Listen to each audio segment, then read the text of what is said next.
This is an upscale neighborhood. What are you doing here? We live in one of those high-rise luxury apartments.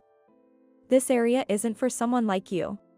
I never imagined I would run into the man who cheated and left me for a younger woman. And to top it off, they both look down on me again. You're still as plain and poor-looking as ever. Oh, by the way, I make $100,000 a year. $100,000 a year? That must be tough. It was my husband who uttered those unexpected words. My name is Sarah. I'm 28 and work for a company that deals in ceramics. It all started when I stopped by a pottery market, a favorite of my mom's, during a family trip when I was in junior high. And now, it has even become my career. While I'm happy to be able to work with something I love, I sometimes think it wouldn't be so bad to remain single forever. But life is unpredictable, and you never know when you'll meet someone new. I participated in a promotional event for local pottery. I met and ended up dating Jake, who worked for an event planning company. You always respect my work because you know how passionate I am about it. With you, I feel like I can build a secure home. He used to say that, and since I had no intention of quitting my job, I thought we could make it work even after getting married. Jake often had to travel for work because of the events, and he was busy even on weekends. I was in the same boat, sometimes having to work on weekends due to the kiln schedules. It was unavoidable that we couldn't meet on our days off or sometimes had to cancel plans at the last minute. Being too trusting, I was slow to realize. Jake started canceling plans more often due to work and wouldn't even show up for wedding planning meetings. Unlike before, he wouldn't answer his phone either. One day, after a meeting on the go, I was headed to the station. Across the street, on the opposite sidewalk, I spotted Jake. What a coincidence. I could go straight home today, and I wanted to have dinner with him after so long. Thinking this, I started running towards him as soon as the light turned green. Jake. Are you done with work? Can we go have dinner together? Huh. Next to Jake was a tall, beautiful woman with long legs, and they both turned around simultaneously. Moreover, the woman's arm was firmly linked with Jake's. Sarah. What are you doing here? What a coincidence. I was nearby for a work meeting, and it just ended. Are you still working, Jake? And who might this lady be? It clearly didn't look like he was working, but I asked calmly anyway. I knew his job involved interacting with many event companions and models. Ah, this is Monica, a model. Hello. She smiled at me warmly. Wow, she's not only stylish and pretty, but she's also a model. So it's business related after all. I felt a bit relieved. I'm not thrilled about them being arm in arm, or rather, that they've been arm in arm this whole time. But maybe that's normal for someone who works as a model. Hello. I'm Sarah, engaged to Jake. When I greeted them, Jake made a face as if he had bitten into something bitter, and Monica, as she was called, looked back and forth between him and me, then burst out laughing. Wait, this person is your fiancé? No way, we've run into each other, Jay. She calls him Jay. Come on, I told you to hurry up. Let's just make things clear right here. As she said this with a coy look, he turned to face me. Look, Sarah, I'm dating Monica. What? Sorry, but let's pretend our engagement never happened. I'm going to marry Monica. What? Wait, Jake, what are you saying? I met Monica at an outdoor festival event, and we both felt it was destiny right away. Oh, sorry. But Jay was the one who pursued me, saying he'd break up with his girlfriend. She said it so nonchalantly. So, thanks for everything up till now. Wait, Jake. Let's at least talk this through properly. But there's nothing left to talk about. What? I've made up my mind. Monica is as cute and stylish as you can see, and she's just the best. She's only 24 and comes from a wealthy family. Jay, you're so funny. My dad's just a CEO, that's all. So, I'm going to marry Monica and become rich. What? You're quitting your job too? I thought you loved your current job. I'm doing it for Monica. It pays better than my current job anyway. Oh, and make sure to cancel the venue, okay? Don't worry. I'll pay the cancellation fee since it's my responsibility. Wow, Jay, you're so responsible. I want to be with you as soon as possible. Yay! So cool. I barely managed to keep from collapsing right there. It was no use, nothing I could say would matter. Just as she said, Jake looked utterly smitten with her. Okay. I managed to squeeze out a response. I can't cry here, not in front of these people. Oh, well then, see you around. Keep on getting dirty with your pottery. What's that supposed to mean? The two of them walked away arm in arm, looking very happy. 2 years after breaking up with Jake, I turned 30 and was still completely devoted to my work. Now, I don't have any feelings left for that man. In fact, I consider myself lucky that I didn't have to deal with him cheating on me after marriage. Seeing the ceramics I designed come out of the kiln always lifted my spirits. And there was someone who noticed that. Luke, a craftsman at the kiln I've been working with for years, had been watching me. I had always thought his mind was filled only with ceramics. I was surprised when he asked me out to dinner and confessed to me on our 3rd date. I respected him as a craftsman, so I was genuinely pleased. But carrying the trauma from my past, I was hesitant to dive into a relationship. So I told him everything, holding nothing back. After all, I had announced my engagement at work and to the people at the kiln, so he knew about its dissolution. He listened quietly and then gave me his usual kind smile. That must have been tough for you. Yes. To be honest, I was shocked when I heard you were getting married. But it made sense that someone as wonderful as you would have a partner. And I blamed myself for not making a move sooner. What? It was an unexpected revelation.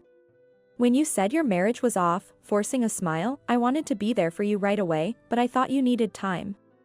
I just hoped that by immersing yourself in your work and continuing to create great pieces, you'd find your spirit again. You've been thinking about me for that long. And, believe it or not, I'm quite popular. Huh?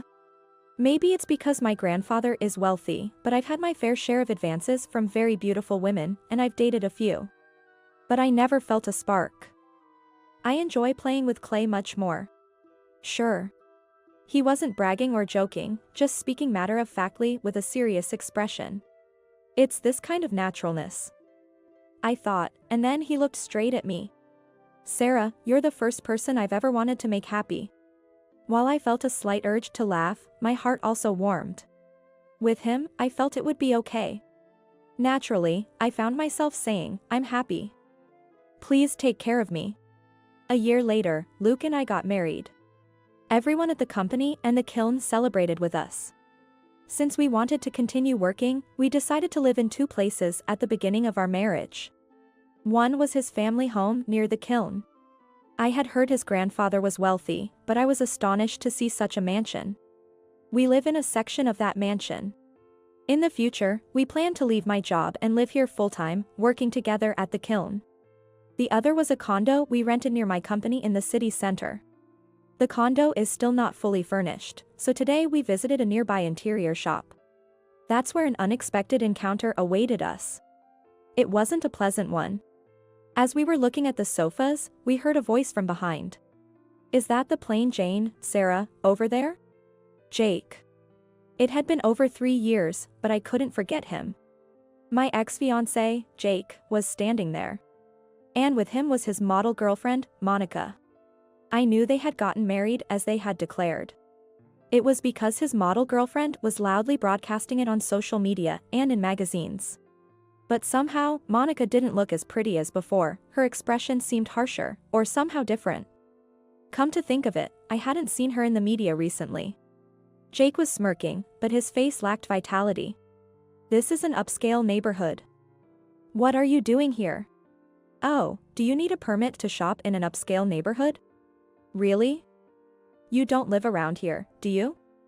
This store is expensive, not for someone like you. Yeah, you're still as plain and poor-looking as ever. You love the color of soil, huh? I didn't expect an apology for the past, but I was fed up with his condescending attitude. Exactly. If someone as unfashionable as you comes in, it lowers the store's class. People might think we're poor too. We came all the way from our place, just around the corner in that famous high-rise. And we're on the 25th floor. I was irritated by their unsolicited boasting, but engaging with them would be a waste of time. I remained silent. My silence seemed to irk Jake further as he continued to provoke. You're still going on about loving ceramics and dressed like you're broke. Oh, by the way, I make a cool $100,000 a year. And he's working as my stay-at-home husband now. He even moved to that high-rise for me. $100,000 a year? That must be tough. What? The sudden comment came from Luke. Even I was surprised and echoed the sentiment, aligning with these unpleasant folks. It's just a bit concerning, living in someone else's house. Hey, who is this guy? Jake noticed my husband and asked. Nice to meet you, I'm Luke. It seems Sarah used to be under your care. The two of them looked surprised for a moment but then laughed dismissively while sizing up my husband. Wow, you managed to get married? Well, you're a good match for each other, both so plain. Really, he seems so out of it. Didn't even notice him there. What's with the "that must be tough" just now? Jake glared at my husband. Well, you live on the 25th floor of that high-rise, and you make $100,000 a year, right? Yeah, I make $100,000. Jake puffed up with pride. And with all those brand name items you wear, I can't help but worry, even though it's none of my business. Ah. A poor person trying to make a dig, how pathetic. Unfortunately for you, we're not struggling at all. Is that so? But your wife doesn't look too well, is everything alright? What? Hey, Monica, what's wrong? It's nothing, really. Can't relate to making $100,000, huh? How much do you make? $10 an hour. No, it's not about hourly wages, I don't work in an office, I'm at home. Wow, unemployed, huh? Knew it, you're just being used for your money. Wait, that's not. Please don't disrespect my dear Sarah. Gotta defend yourself as a leech, huh? Oh god, he called her my dear Sarah, what a weirdo. They continued to look down on us, completely misunderstanding the situation. Sarah, let's go. It's troublesome to deal with these hopeless people. Yeah, let's hurry. My husband took my hand, and we left the place. Sour grapes. Don't come back. Don't pretend to be a local around here. But, we do live in the presidential tower, you know. When my husband responded, the two of them burst into laughter. Trying to lie when you're upset, but it's such an obvious lie. It's super famous, anyone knows the name. The most expensive around here, no way you could live there. Ignoring their laughter, we walked away.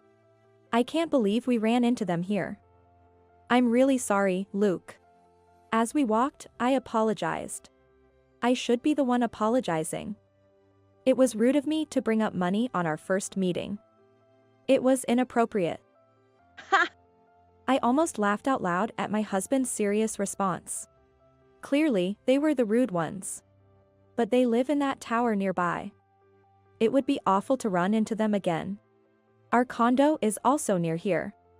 Their tower was one of our options, but I'm so glad we didn't end up choosing the same place. My husband responded. Don't worry, they'll be gone soon. What do you mean?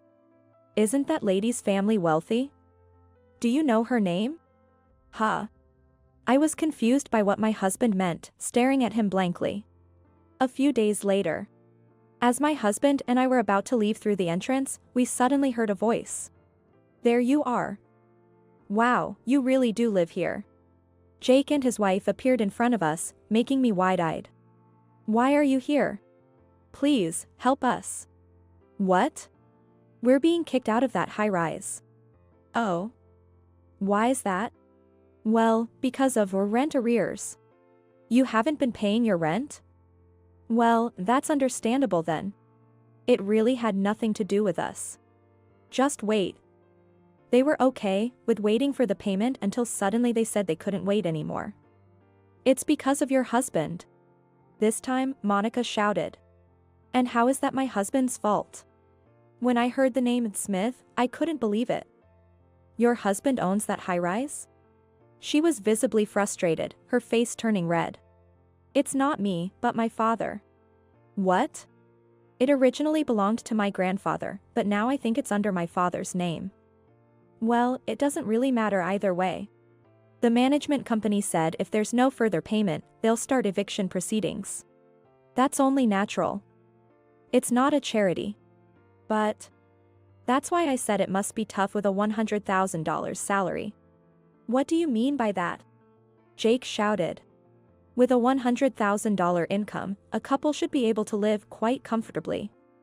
But the rent for the 25th floor there is $5,000 a month, right? Surely you didn't forget to account for taxes. Huh? And on top of that, living a life filled with branded luxuries. It would be strange if you weren't struggling. Monica, you were the one who wanted to live there. When did the rent even start falling behind? But the social circle in the high floors of that high-rise. There are luxury lunches, spas. You need to have nice bags and jewelry or you won't be taken seriously. You don't have to associate with such people, you know. Why? Is keeping up appearances so important that you'd go into debt for it? What debt? Jake raised his voice in shock. He seemed utterly surprised. Did he not know? You're telling me we're behind on rent and in debt. That's why it's tough to be at the top, even in the fashion world. I can't be seen in shabby clothes as a model. You hardly have any modeling jobs left, do you? Ugh. So that's it. No wonder I hadn't seen her around lately.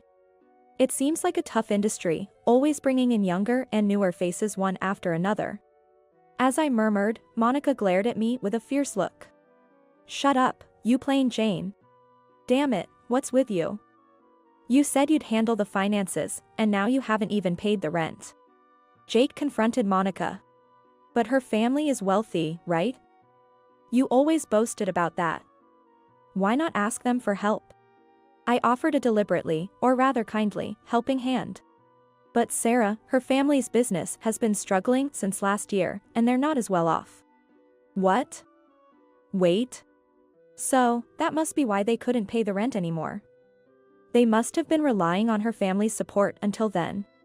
Wait. How do you even know about my dad's company? Because my grandfather is the chairman of the Smith Group. What? Oh, the Smith Group. A genuine tycoon. Jake muttered in disbelief. Your father's company used to do business with us, but there's no connection anymore. My husband continued matter-of-factly. My grandfather owns many apartments, both domestically and internationally. Then you should have said that when we met the other day. We don't brag about such things, it's unseemly. What? Are you trying to mock me? I didn't intend to, but it seems it turned out that way. It's so annoying. Sorry about that. Just don't apologize. It was like a comedy sketch.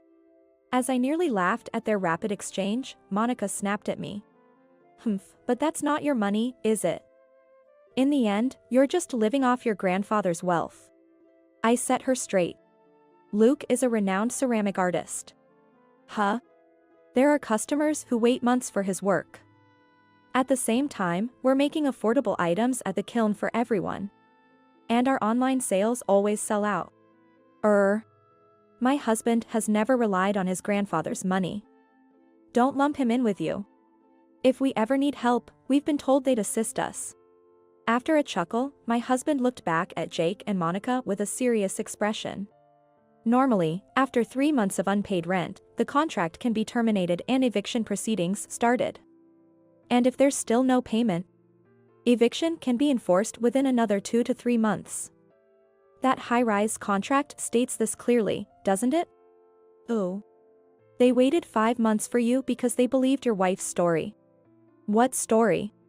She tearfully said her husband was sick and their income had dropped, asking for patience. Monica, what the hell are you doing? But that was a lie. In reality, there were debts from living lavishly. I've reported this to my father and grandfather. So why do you know about the debts? Jake was pale-faced, and Monica was almost in tears. We looked into it. My husband stated simply. I heard about the past from Sarah. But now we're happy, and meeting you again was just a coincidence. Then it's fine, isn't it? But what did you say to Sarah when you met her again? No apology, just disdain and insults. I couldn't forgive that. No way. And I was genuinely worried, hearing you lived in that high-rise on a $100,000 salary. No. Actually, it's good that you found out about the debt before it got any worse. Jake and Monica were left speechless by my husband's bright smile. Wait, what's with this quirky air? I couldn't help but be impressed by his way with words. It's not sarcasm, he's just stating it as it is. Whether it's because he was born into such wealth or it's just his personality, I'm not entirely sure. Probably the latter, though. Hey, Sarah, help me out, I'll apologize. Yeah, you can fix this if you ask, right? Wow, suddenly they're changing their tune. I must decline. I mimicked my husband's smile. But mine was more mischievous than natural. I don't have anything to do with your debt. That's right. Let's go, Sarah. Wait, please. Don't just cut us off with a smile. Ignoring their desperate cries, I started walking hand in hand with my husband. Eventually, Jake and Monica were, of course, evicted from the high-rise. Monica's father ended up paying the overdue rent, but in return, she was disowned. Her family's business was in a precarious situation, and Jake's income as their son-in-law had also decreased. Despite this, her parents were furious at her for squandering money just for show and told her she couldn't step foot in their house until she repaid the debts, including the ones she made them cover.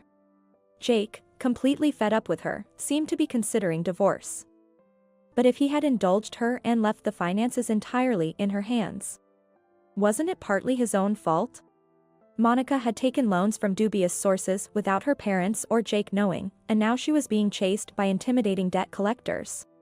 Meanwhile, my husband and I are discussing the next designs at the kiln for our new dinnerware series, which has been well received. Items that families can use together, those that couples can share, and pieces for one's personal relaxation time. We want to gradually expand our range to cater to the different lifestyles. Sarah, could you take a look at these colors and tell me which one you prefer? Sure. Someday, if we have children, I want our family to enjoy meals together using the dinnerware my husband has made. Today, like every day, we're surrounded by the scent of earth in our beloved workshop.